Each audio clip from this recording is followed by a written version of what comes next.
नमस्ते, सदावत सलीम, मातृभूमि, जय हिंद। दोस्तों स्वागत है आप सबका टेक्निकल अस्ट में। शुरू करते हैं आज के डिफेंस समाचारों को। दोस्तों सबसे पहली खबर की बात करते हैं तो वो डीआरडीओ को लेकर आ रही है। दरअसल डीआरडीओ के चीफ जी सतीश रेड्डी जी ने कहा है कि डीआरडीओ एक डेडिकेटेड स्मॉल टर्बोफैन इंजन को तैयार कर रहा है जिनका इस्तेमाल यूएवीज के लिए ही किया जाएगा और इनका जो डिजाइन वैलिडेशन टेस्ट है वो जमीन पर पूरा हो चुका है और अब इसके कुछ एक्सपेरिमेंटल फ्लाइट ट्रायल्स भी किए जाएंगे और एक बार ये फ्लाइट ट्रायल्स सफलतापूर्वक पूरे हो जाते हैं तो उसके बाद इन इंजन्स के डेरिवेटिव्स को अनमैन्ड एरियल व्हीकल एप्लीकेशन पर लगाया जाएगा। दोस्तों अगली खबर भारतीय वायुसेना से आ रही है। दोस्तों भारतीय वायुसेना के पास मौजूद IL-76 और IL-78 विमान जिन्हें अपग्रेड करने की प्रक्रिया लंबे समय से विलंबित पड़ी हुई है, ऐसे में एक बार फिर इनके अपग्रेडेशन में देरी हो सकती है। दरअसल योजना तो ये थी कि भारतीय वायुसेना की फ्लीट में जो IL-76 विमान है उन पर नए संचार और नेविगेशन स्वीट्स और अवेयरनेस के साथ साथ इंजन को भी अपग्रेड करना था, लेकिन जो लेटेस्ट रिपोर्ट्स आई हैं उसमें कहा जा रहा है कि भारत और रूस ईस्टर्न यूरोप में चल रहे हालातों की वजह से एक साथ काम नहीं कर सकते हैं, जिसकी वजह से इस परियोजना में और देरी हो सकती है। वर्तमान में भारतीय वायुसेना 14 IL-76 और 6 IL-78 MKI का इस्तेमाल करती है और इनको अपग्रेड किया जाना बाकी है। यही नहीं, रूस और यूक्रेन के बीच जंग की वजह से सप्लाई चेन भी बाधित हो चुकी है, जिसकी वजह से भारतीय वायुसेना के कुछ एयरक्राफ्ट जमीन पर ही पड़े हुए हैं। अगली खबर भारतीय सेना को लेकर आ रही है। दोस्तों जैसे कि मैंने आपको कल के डिफेंस अपडेट में बताया था कि भारतीय सेना ने एक टेंडर रिलीज किया है 29,662 यानी कि 29,762 नाइट साइट्स और उनसे जुड़ी एसेसरीज के लिए और इन्हें भारतीय फर्म से खरीदा जाना है। बता दें अपडेट के अनुसार इन नाइट साइट्स को अमेरिकन SIG 716 राइफल्स में लगाया जाएगा जिन्हें भारत ने 2020 में शामिल किया था। टेंडर डॉक्यूमेंट के अनुसार पैदल चलने वाले सैनिक के लिए इन नाइट साइट्स की जो मिनिमम डिटेक्शन रेंज है वो 600 मीटर की होनी चाहिए और खड़े सैनिक के लिए 500 मीटर की डिटेक्शन रेंज होनी चाहिए। इसके अलावा जो भी भारतीय कंपनी इस टेंडर को जीतेगी उसे 50% स्वदेशी सामग्री का इस्तेमाल करना होगा।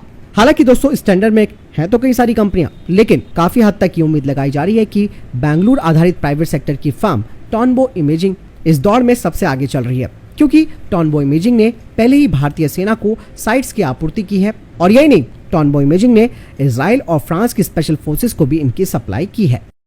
बढ़ते अगली खबर की तरफ जो कि भारत और फ्रांस को लेकर आ रही है। दोस्तों अभी हाल ही में फ्रांस के हाई लेवल डेलीगेशन में जिसमें कि साफरान के CEO भी थे, उन्होंने रक्षा मंत्री राजनाथ सिंह से बातचीत की थी और इस दौरान साफरान ने भारत के साथ MRO यानी कि मेंटेनेंस, रिपेयर और ओवरहॉल फैसिलिटी स्थापित करने की बात कही थी हैदराबाद में, जो कि लीप 1A और लीप 1B इंजन के लिए तैयार होगी। इसके अलावा साफरान के CEO ने कहा कि वो साफरान एयरक्राफ्ट इंजन का उद्घाटन इस हफ्ते हैदराबाद में करने वाले हैं, जहां पर इंजन के पार्ट्स और कंपोनेंट्स तैयार होंगे। इसके अलावा यहां पर एडवांस एयरक्राफ्ट इंजन के जो रोटेटिंग सील्स हैं वो भी तैयार की जाएंगी।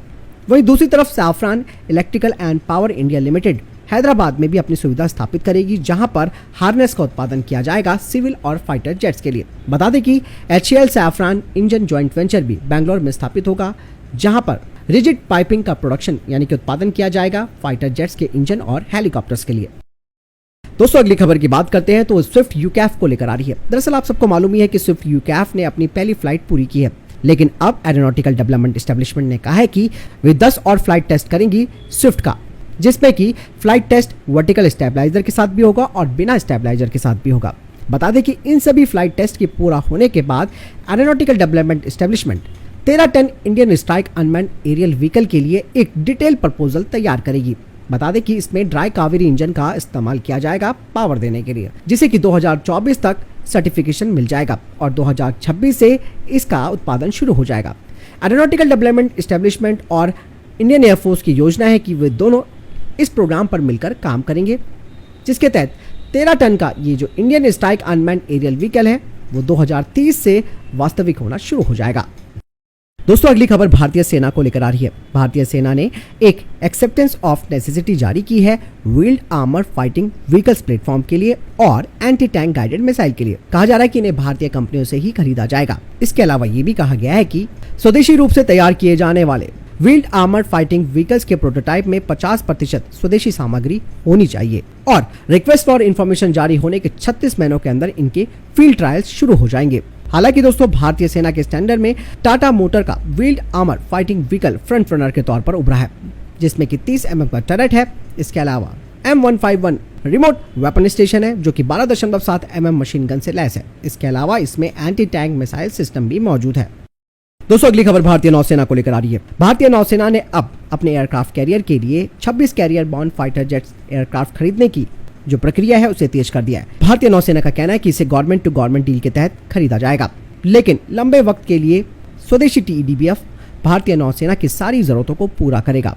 बता दें कि अभी हाल ही में राफेल M और FA-18 का शोर बेस्ड टेस्ट हो चुका है और दोनों के डेटा का अध्ययन किया जा रहा है, जिसमें कि इनका टेक्निकल इवैल्यूएशन भी शामिल है और इसे अगले कुछ हफ्तों में पूरा कर लिया जाएगा, जिसके बाद इस सौदे को आगे बढ़ाया जाएगा। इसके अलावा भारतीय नौसेना के अधिकारी ने कहा कि हम संख्या पर ज्यादा फैसला करेंगे।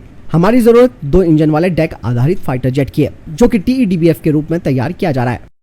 दोस्तों अगली खबर की बात करते हैं तो वो आ रही है IIT हैदराबाद को लेकर। केंद्रीय मंत्री विज्ञान और प्रौद्योगिकी राज्य मंत्री डॉक्टर जितेंद्र सिंह ने हैदराबाद में मानव रहित वाहनों के विकास के लिए अत्याधुनिक सुविधा केंद्र का उद्घाटन किया है। बता दें कि ये एक स्वचालित नेविगेशन सुविधा केंद्र है जिसे IIT हैदराबाद परिसर में स्थापित किया गया है। Technology innovation hub on autonomous navigation नाम का ये केंद्र विज्ञान एवं प्रौद्योगिकी मंत्रालय के 130 करोड़ रुपए के अनुदान पर आधारित है।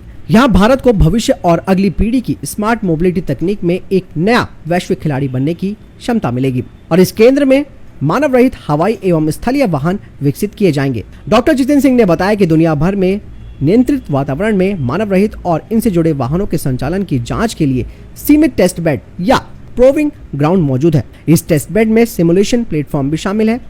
दोस्तों अगली खबर की बात करते हैं तो वो G20 को लेकर आ रही है। चीन के ऐतराज को दरकिनार करते हुए भारत अगले साल न सिर्फ जम्मू कश्मीर में G20 की बैठक कर सकता है, बल्कि लद्दाख को भी संभावित वेन्यू के तौर पर देख रहा है। इसे भारत की तरफ से चीन को सख्त और दो टूक संदेश के तौर पर देखा जा सकता है। चीन ने जम्मू कश्मीर में G20 मीटिंग कराए जाने को लेकर ऐतराज किया है। खास बात यह है कि अगस्त 2019 में जम्मू कश्मीर के 2 केंद्र शासित प्रदेशों जम्मू कश्मीर और लद्दाख के तौर पर बंटवारे के बाद यहां पहली बार कोई अंतर्राष्ट्रीय शिखर सम्मेलन आयोजित होगा। भारत इस साल 1 दिसंबर को G20 की अध्यक्षता करेगा और भारत ने 2023 में G20 नेताओं को शिखर सम्मेलन के लिए जम्मू कश्मीर के नाम का प्रस्ताव भी दिया। शिखर सम्मेलन से पहले भी G20 की कई बैठकें हो चुकी है। एक रिपोर्ट की माने तो भारत ने वेन्यू के तौर पर लद्दाख के नाम का प्रस्ताव दिया है। लद्दाख में लाइन ऑफ एक्चुअल कंट्रोल पर भारत और चीन की सेनाओं के बीच करीबन 2 सालों से तनाव का माहौल है। इसके अलावा कुछ रिपोर्ट्स ये भी आ रही है कि लद्दाख प्रशासन ने G20 को लेकर तैयारियां भी शुरू कर दी है। हालांकि जम्मू कश्मीर में G20 बैठक कराए जाने की रिपोर्ट पर चीन ने आपत्ति जताई है। वहां के विदेश मंत्रालय के प्रवक्ता ने कहा कि हमने इस सूचना का संज्ञान लिया है। कश्मीर पर चीन का रुख बिल्कुल स्पष्ट है।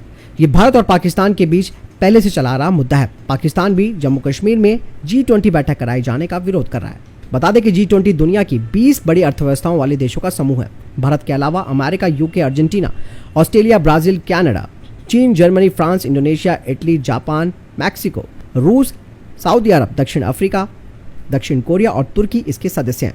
ऐसे में दोस्तों एक बड़ा झटका और जोरदार तमाचा चाइना के मुंह पर भी मारा है और पाकिस्तान के भी, क्योंकि भारत इस चीज को अच्छी तरीके से जानता है कि भारत का अधिकार क्षेत्र क्या है। जिस तरीके से चाइना मुद्दा उठा रहा है कि जम्मू कश्मीर पर उसकी नीति बिल्कुल साफ है, तो ऐसे हमें भी अब ये मुद्दा उठाना होगा कि तिब्बत पर भी हमारी जो नीति है वो बिल्कुल साफ है, जिस पर आप अवैध कब्जा करके बैठे हुए हैं। यानी कि जवाब अब देना भारत को मुंह पे ही पड़ेगा।